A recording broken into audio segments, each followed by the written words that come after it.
नमस्कार। आज देश की तमाम फटाफट खबरों में आपका स्वागत है। आप न्यूज़ सच्चाई के लिए देखो, न्यूज़ अपने परिवार के भविष्य के लिए देखो, न्यूज़ आप अपने विकास के लिए देखो, न्यूज़ आप अपने बच्चों के रोजगार के लिए देखो, न्यूज़ आप बढ़ती महंगाई और बढ़ते पेट्रोल के दामों के लिए देखो। वरना ऐसे लड़ाई झगड़ों की बहस देखते रहो जिससे कोई आपको फ़ायदा होने वाला है या नहीं, इस पर विचार करो। तो इसलिए बढ़ते हैं खबरों की ओर।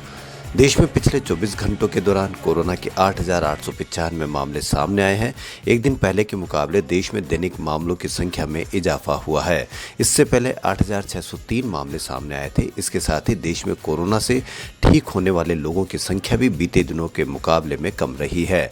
पिछले 24 घंटों में 6,918 लोग कोरोना से ठीक होने में कामयाब रहे हैं। साथ ही देश में मौतों को लेकर आ रहे सामने आंकड़े बेहद चौंकाने वाले हैं। देश में आज कोरोना से मौतों की संख्या 2,796 बताई गई है। इसमें बिहार ने मौतों के बैकलॉग का आंकड़ा शामिल किया है। बिहार में कोरोना के कारण पूर्व में हो चुके 2,426 लोगों की मौत के आंकड़े को आज जोड़ा गया है। इसके साथ ही केरल में मौतों के 263 मामले भी शामिल किए गए हैं।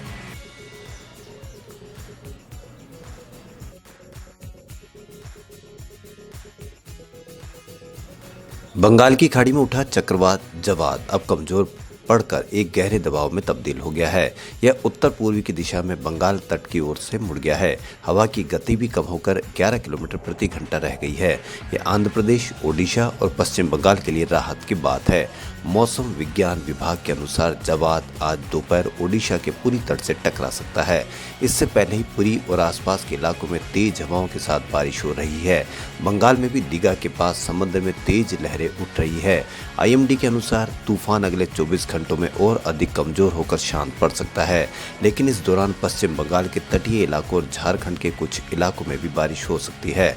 मौसम विभाग ने बंगाल के अलावा ओडिशा और आंध्र प्रदेश में भारी बारिश और कुछ जगहों पर अत्यधिक बारिश की भविष्यवाणी की है।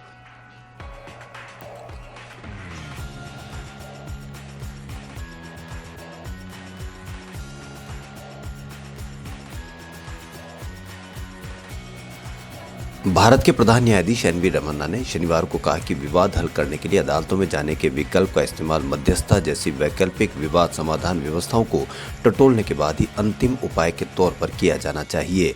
उन्होंने कहा कि अलग अलग क्षमताओं से 40 वर्षों से अधिक के अपने कानूनी पेशे के अनुभव के बाद मेरी सलाह है कि आपको अदालतों में जाने का विकल्प अंतिम उपाय के तौर पर रखना चाहिए।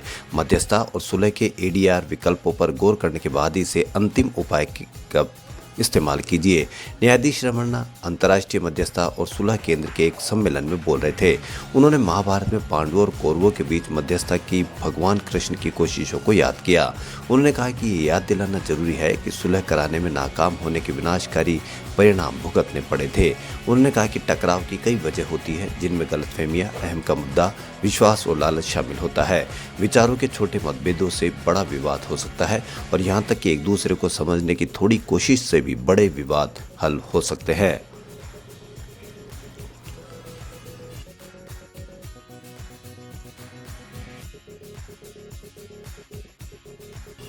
उच्चतम न्यायालय इस कानूनी प्रश्न की पड़ताल करने के लिए सहमत हो गया है कि क्या यौन अपराधों से बच्चों का संरक्षण अधिनियम के मामलों को आरोपी और पीड़ित के बीच समझौते के आधार पर रद्द किया जा सकता है।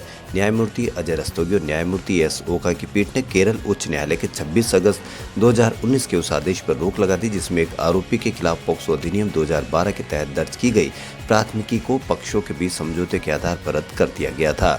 शीर्ष अदालत ने आदेश के खिलाफ केरल सरकार द्वारा दायर अपील पर नोटिस जारी किया है। संबंधित मामले में पेशे से शिक्षक आरोपी के खिलाफ पॉक्सो अधिनियम की धाराओं के तहत मामला दर्ज किया गया था।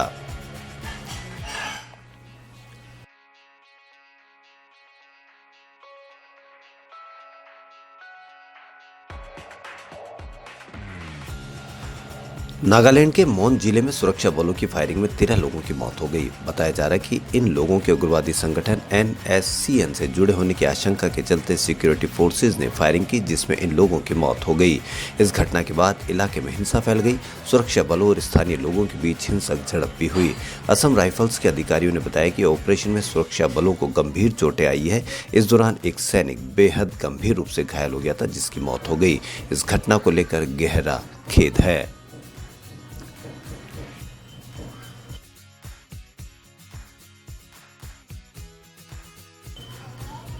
बेंगलुरु, मुंबई और जामनगर के बाद अब दिल्ली में ओमिक्रॉन के पहले केस का पता चला है। दिल्ली के स्वास्थ्य मंत्री सत्येंद्र जैन ने बताया कि संक्रमित तंजानिया से आया था। एयरपोर्ट पर जांच के बाद उसके ओमिक्रॉन संक्रमित होने की जानकारी मिली।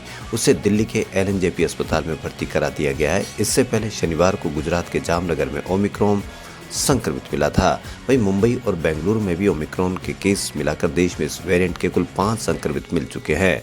कोरोना के नए वेरिएंट ओमिक्रॉन के नए मामले भारत में मिलने के बीच पुडुचेरी ने कोरोना की वैक्सीन को अनिवार्य कर दिया गया है। शनिवार को जारी किए गए ऑर्डर में आदेश दिया गया है कि पुडुचेरी पब्लिक हेल्थ एक्ट 1973 के अनुसार सभी लोगों को वैक्सीन डोज लगवाना होगा। इस आदेश को न मानने वालों को कानूनी दंड दिया जाएगा। केंद्रीय गृह और सहकारिता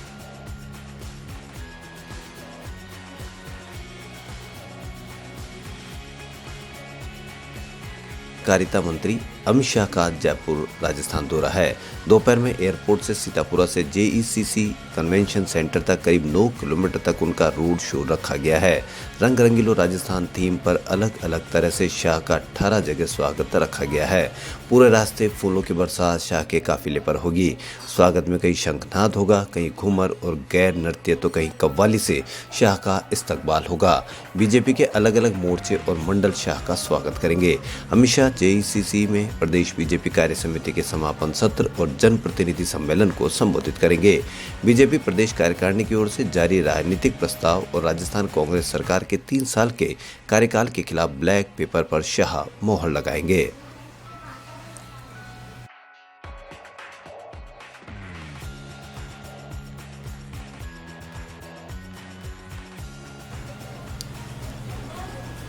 रणवीर सिंह और आलिया भट्ट इन दिनों अपनी अपकमिंग फिल्म रॉकी और रानी की प्रेम कहानी को लेकर चर्चा में बने हुए हैं। अब खबर आ रही है कि रणवीर और आलिया इस फिल्म के लिए किसिंग या इंटीमेट सीन नहीं देना चाहते हैं। रिपोर्टर्स की माने तो रणवीर और आलिया अपने पार्टनर्स दीपिका पादुकोण और रणवीर सिंह के लिए बेहद कमिटेड है, जिसके चलते वह किसी फिल्म में ऑन स्क्रीन किसिंग सीन नहीं देना चाहते हैं। हालांकि दोनों की केमिस्ट्री को गली बॉय और कई टीवी कमर्शियल में काफ़ी पसंद किया गया था। फिर भी दोनों अब रॉकी और रानी की प्रेम कहानी में किसिंग सीन या किसी भी तरह का इंटीमेट सीन नहीं करना चाहते हैं। बता दें कि इससे पहले रणवीर और आलिया फिल्म गली बॉय में किसिंग और इंटीमेट सीन दे चुके हैं। करण जौहर के निर्देशन में बन रही रॉकी और रानी की प्रेम कहानी में रणवीर, आलिया के अलावा धर्मेंद्र, शबाना आजमी और जया बच्चन भी मुख्य भूमिकाओं में नजर आने वाले हैं। अब इस फिल्म की शूटिंग दिल्ली में चल रही है। खबरों में फिलहाल इतना ही। यदि आपको हमारा चैनल पसंद आए तो लाइक, सब्सक्राइब और शेयर अवश्य करें। धन्यवाद।